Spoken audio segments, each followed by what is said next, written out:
novo ânimo, não é mesmo? O que você pensa disso? Deixa um comentário aqui pra mim.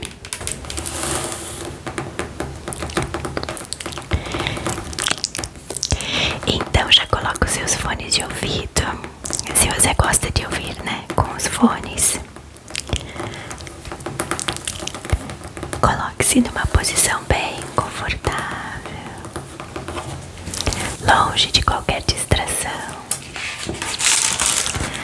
Atente-se, pois a leitura de hoje vai nos trazer muito conhecimento.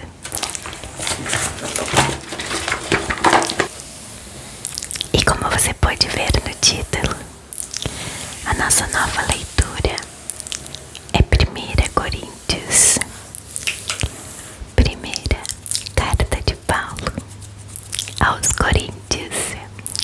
Coríntios, Coríntios, Coríntios, Coríntios, Coríntios. E antes de começar, eu já vou pedir o seu like. Como sempre, eu venho aqui pedir o seu like, like, like, like. Like, like, like, like. Porque isso nos ajuda muito, muito, muito, muito no crescimento do canal. O vídeo se torna relevante e ele é indicado a um número maior de pessoas. Então eu gostaria de pedir essa força, deixe seu like. E se você chegou por aqui agora, já se inscreve para não perder o restante dessa leitura. Nós vamos ficar algumas semanas juntos lendo o livro de Coríntios, fora as outras leituras que a gente tem aqui no canal, que você pode acompanhar através das playlists. Ok, amigos? Então vamos começar. 1 Coríntios, capítulo 1. Eu, Paulo, chamado e enviado por Jesus, o Messias, conforme o plano de Deus, com meu amigo Sóstenes, envio esta carta a vocês da Igreja de Deus em Corinto, cristãos purificados por Jesus e separados para uma vida plena de Deus. Incluo nesta saudação todos os que invocam Jesus, onde quer que vivam. Ele é o Senhor deles, assim como nosso.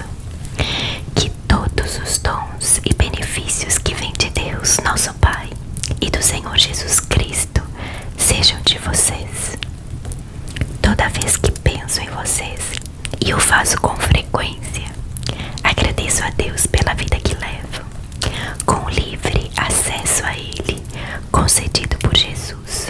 O que aconteceu com vocês é algo que excede a imaginação humana e não pode ser dito em palavras. Cristo pode ser visto claramente na vida de vocês. Basta pensar que vocês não precisam de nada, já têm tudo. Todos os dons de Deus estão entre vocês, que aguardam com expectativa o retorno do Senhor Jesus. Além disso, Deus está com vocês, disposto a mantê-los no caminho, até que todas as coisas sejam acertadas de vez por Jesus. Deus, que conduziu vocês a esta aventura espiritual, compartilha conosco a vida do seu Filho e nosso Senhor Jesus. Ele jamais irá desistir de vocês. Nunca se esqueçam disso. Nunca se esqueçam, nunca se esqueçam. A cruz, ironia da sabedoria, tem uma preocupação séria a compartilhar com vocês, meus amigos, pela autoridade de Jesus, nosso Senhor. Tentarei ser o mais direto possível. Vocês precisam aprender a entrar em acordo. Devem ter consideração uns pelos outros, cultivando a vida em comum. Menciono a questão porque alguns membros da família de Chloe me deram uma notícia preocupante, que estão brigando entre vocês. Vou dizer exatamente o que ouvi. Vocês estão criando partidos e declarando: eu estou do lado de Paulo, ou eu prefiro Apolo, ou Pedro é o meu líder, ou eu pertenço ao grupo do Messias. Pergunto a vocês: o Messias por acaso foi cortado em pedacinhos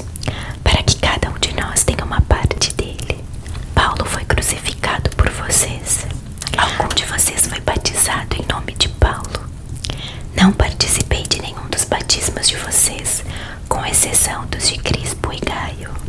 E agora, diante dessa questão, estou feliz de não ter participado. Pelo menos ninguém pode sair por aí dizendo que foi batizado em meu nome. Pensando bem, batizei outra família, a de Stefanas, mas pelo que me lembro foram apenas esses. Deus não me enviou para ajuntar seguidores meus, mas para pregar a mensagem, anunciar o que ele tem feito e reunir seguidores dele. Não fui enviado para pregar confiando em minha eloquência, banalizando assim o que importa, a cruz de Cristo. Ela não pode ser reduzida a mero discurso.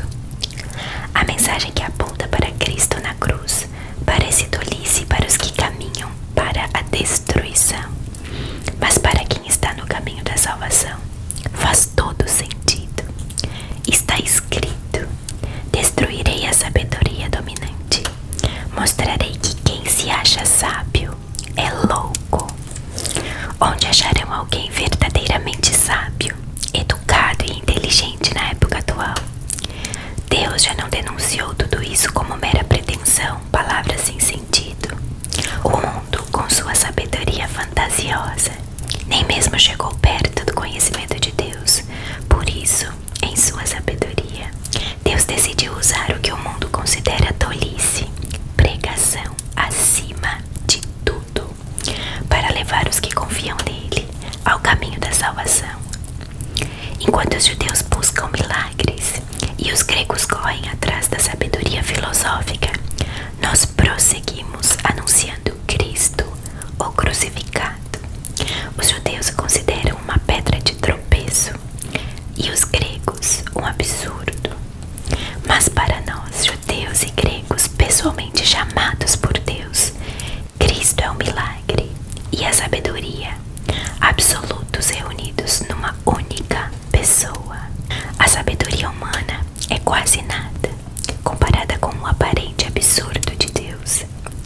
Toda a força humana, nem sonhando, pode competir com a fraqueza de Deus. Lembrem-se de quem vocês eram quando foram chamados para esta vida. Não vejo entre vocês muitos representantes da elite intelectual, nem cidadãos influentes, nem muitas famílias da alta sociedade. Não é óbvio que Deus, deliberadamente, escolheu homens e mulheres que a sociedade despreza, explora e abusa? Não é óbvio que ele escolheu gente do tipo Zé Ninguém para desmascarar as pretensões vãs dos que se julgam importantes? Fique claro que nenhum de vocês pode contar vantagens diante de Deus. Tudo que temos, cabeça no lugar, vida correta, pecados perdoados e novo início, vem de Deus por meio de Jesus Cristo. Daí o ditado: se alguém se orgulha, que se orgulhe por causa de Deus. Capítulo 2. Amigos, vocês devem estar lembrados da primeira vez em que os visitei para deixá-los a par da grande jogada de Deus. Na ocasião não tentei impressionar ninguém com discursos sofisticados ou com argumentos filosóficos. Decidi apresentar primeiro Jesus e quem ele é, de maneira pura e simples. Depois falei de Jesus e do que ele fez, o Jesus crucificado. Não estava certo sobre como apresentar o tema. Sentia-me despreparado. Se querem saber a verdade, eu estava morrendo de medo. Assim, nada do que eu disse deve ter impressionado vocês. Mas mesmo assim, a mensagem cumpriu seu propósito. O Espírito e o poder de Deus fizeram isso, o que deixa claro que a vida de fé que possuem é uma resposta do poder de Deus.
nunca se imaginou algo semelhante, mas é o que Deus tem preparado para aqueles que o amam.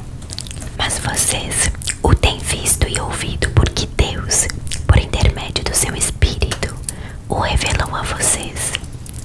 O Espírito, não satisfeito em mover-se na superfície, mergulha até as profundezas de Deus e traz à tona o que Deus planejou.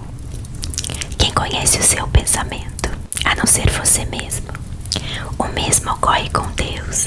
Ele não só sabe o que está pensando, mas também nos permite sabê-lo. Deus tudo nos revela sobre os dons da vida e da salvação que nos concedeu.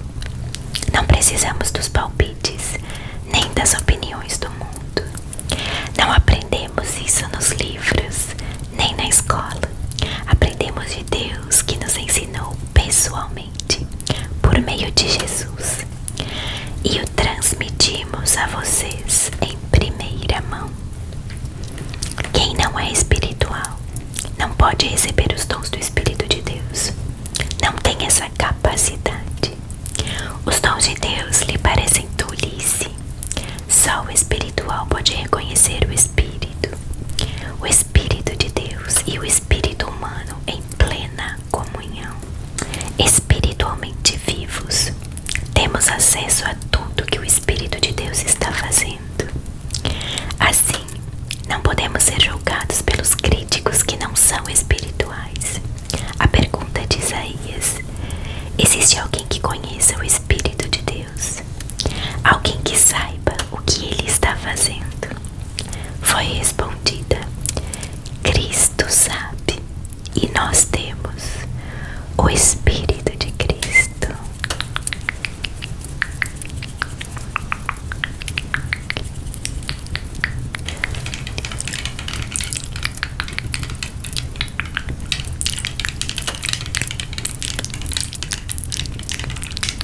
Vamos destacar esse último versículo, que nos faz entender que se nós temos o Espírito de Cristo, nós conseguiremos entender os pensamentos do Senhor a nosso respeito.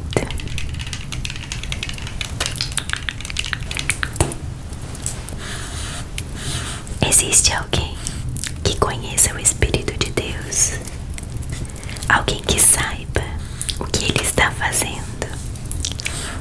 Foi respondido: Cristo sabe, e nós temos o Espírito de Cristo. Existe alguém que conheça o Espírito de Deus? Alguém que saiba o que ele está fazendo? Cristo sabe, e nós temos o Espírito de Cristo.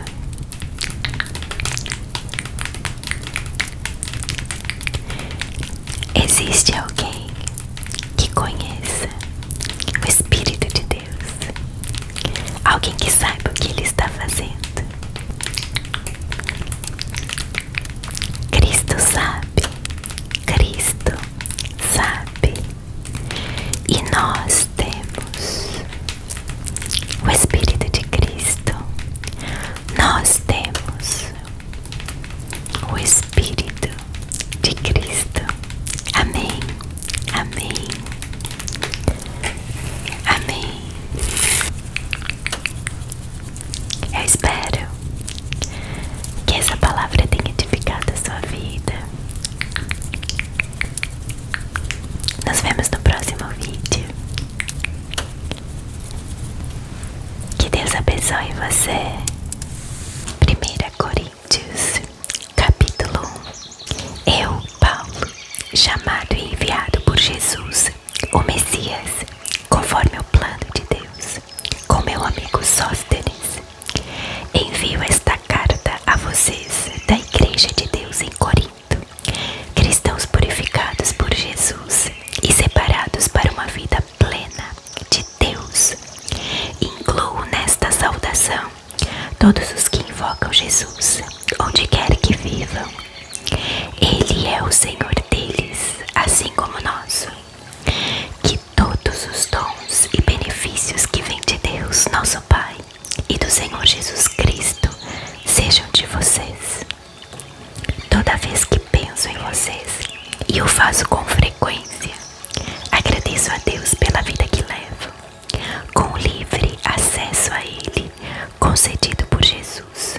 O que aconteceu com vocês é algo que excede a imaginação humana e não pode ser dito em palavras. Cristo pode ser visto claramente na vida de vocês.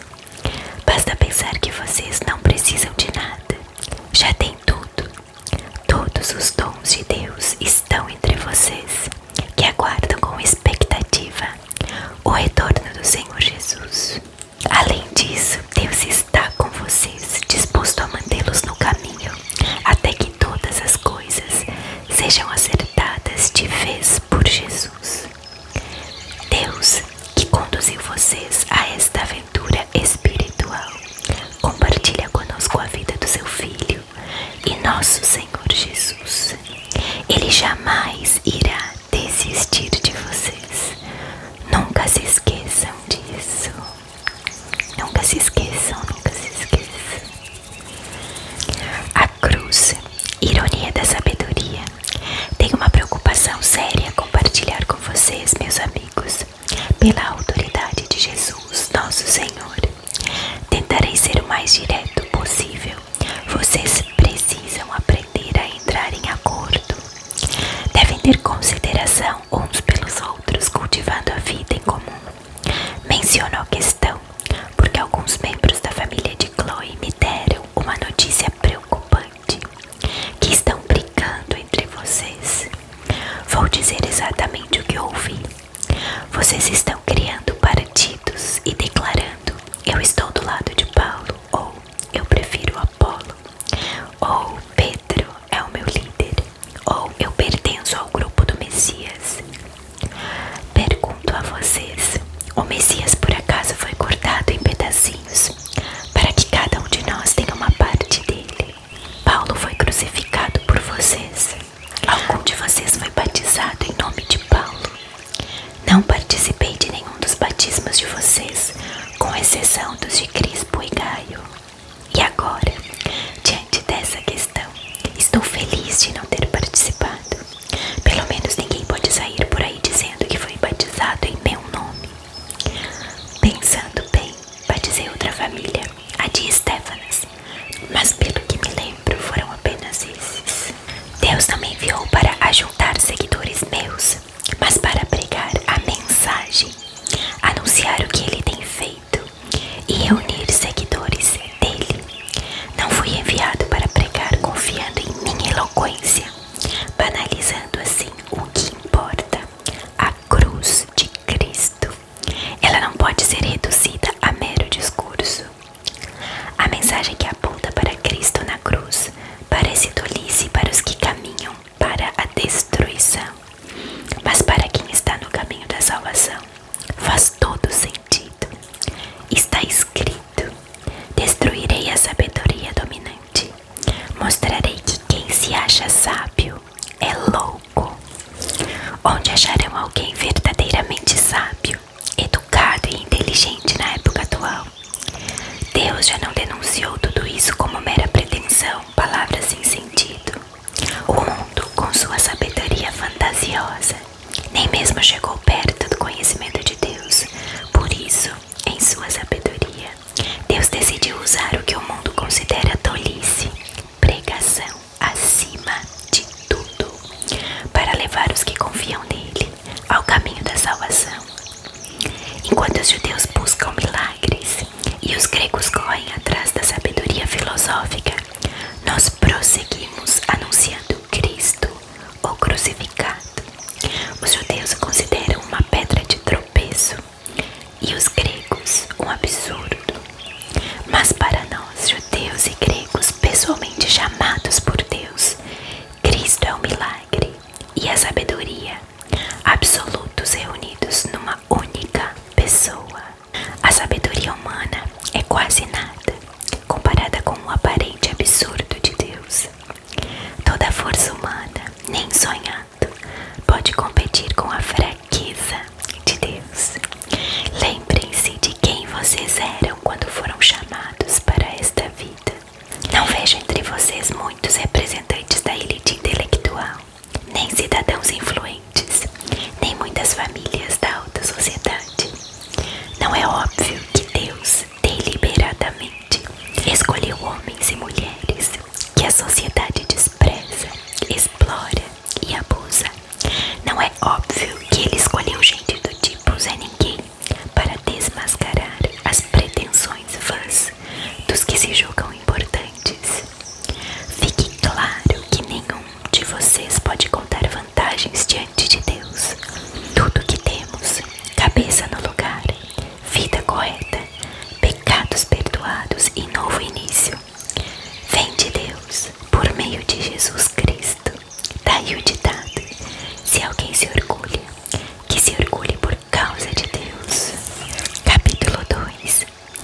Jesus e quem Ele é, de maneira pura e simples. Depois falei de Jesus e do que Ele fez, o Jesus crucificado. Não estava certo sobre como apresentar o tema, sentia-me despreparado. Se querem saber a verdade, eu estava morrendo de medo. Assim, nada do que eu disse deve ter impressionado vocês. Mas mesmo assim, a mensagem cumpriu seu propósito. O Espírito e o poder de Deus fizeram isso, o que deixa claro que a vida de fé que possuem é uma resposta do poder de Deus, não o resultado de técnicas de manipulação mental ou emocional. A verdade é que temos sabedoria para compartilhar, desde que vocês estejam espiritualmente firmes. Não se trata de sabedoria popular, propagada por supostos especialistas, que estarão obsoletas em um ano. A sabedoria de Deus é algo misterioso, que encerra a profundidade de seus propósitos. Nada tem de vaga e superficial. Ela não é uma nova mensagem, é a mais antiga. O que Deus determinou como forma de produzir o melhor dele em nós, muito antes que entrássemos em cena. Os sábios do nosso tempo não têm ideia de que seja esse plano eterno. Do contrário, não teriam matado numa cruz o Senhor da vida designada por Deus. Por isso temos este texto nas Escrituras. Ninguém jamais viu ou ouviu algo parecido. Nunca se imaginou algo semelhante. Mas é o que Deus tem preparado para aqueles que o amam. Mas vocês o têm visto e ouvido porque Deus, por intermédio do seu Espírito, o revelou a vocês. O Espírito, não satisfeito em mover-se na superfície, mergulha até as profundezas de Deus e traz à tona o que Deus planejou. Quem conhece o seu pensamento, a não ser você mesmo? O mesmo ocorre com Deus. Ele não só sabe o que está pensando, mas também nos permite sabê-lo. Deus tudo nos revela sobre os dons da vida e da salvação que nos concedeu. Não precisamos dos palpites, nem das opiniões do mundo. Não aprendemos isso nos livros, nem na escola. Aprendemos de Deus, que nos ensinou pessoalmente, por meio de Jesus. E o transmitimos a vocês em primeira mão. Quem não é espiritual não pode receber os dons do Espírito de Deus. Não tem essa capacidade. Os dons de Deus lhe parecem tolice. Só o espiritual pode reconhecer o Espírito. O Espírito de Deus e o Espírito humano em plena comunhão. Espiritualmente vivos, temos acesso a tudo que o Espírito de Deus está fazendo. Assim, não podemos ser julgados pelos críticos que não são espirituais. A pergunta de Isaías: existe alguém que conheça o Espírito de Deus? Alguém que saiba o que ele está fazendo? Foi respondida: Cristo sabe, e nós temos o Espírito de Cristo.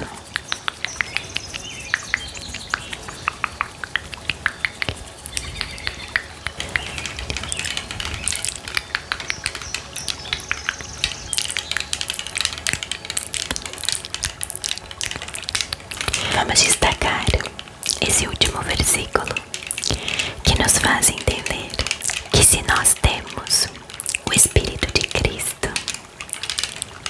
nós conseguiremos entender os pensamentos do Senhor a nosso respeito.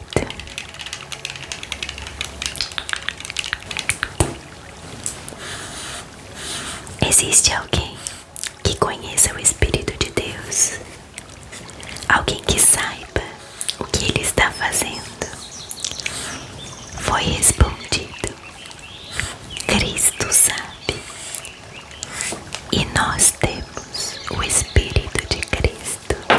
Existe alguém que conheça o Espírito de Deus? que saiba o que Ele está fazendo. Cristo sabe e nós temos o Espírito de Cristo.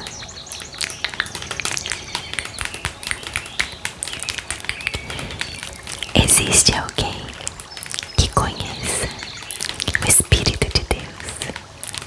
Alguém que saiba o que Ele está fazendo?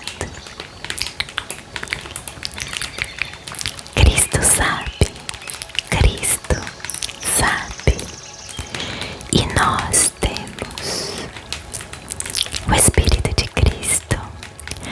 Nós temos o Espírito de Cristo. Amém, amém,